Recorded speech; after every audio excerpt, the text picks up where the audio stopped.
Quand on est rentré dans cette majorité à Grasse-Logne, on a travaillé sur un audit énergétique au niveau des bâtiments communaux. Et tout de suite, on a pu cibler les bâtiments les plus énergivores.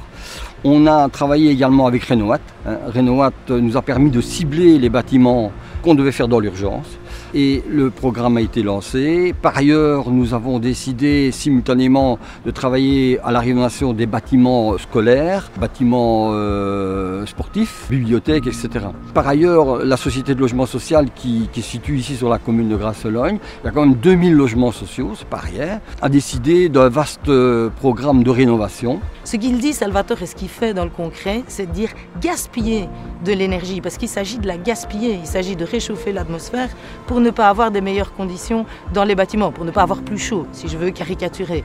Et il dit ce gaspillage n'a aucun sens. Et malheureusement, l'énergie qu'on gaspille, on la paye aussi.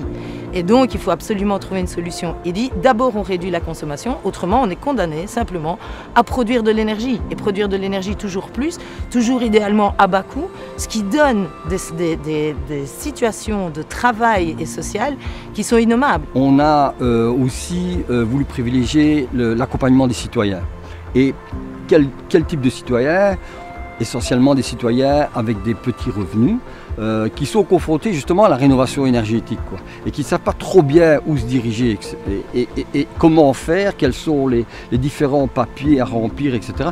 Donc l'idée, c'est vraiment d'accompagner ces personnes pour permettre justement la rénovation énergétique et évidemment, et là il y a un côté social parce que ces personnes, quand elles vont rénover, avoir des performances nettement plus intéressantes, c'est évidemment en termes de pouvoir d'achat très important pour elles.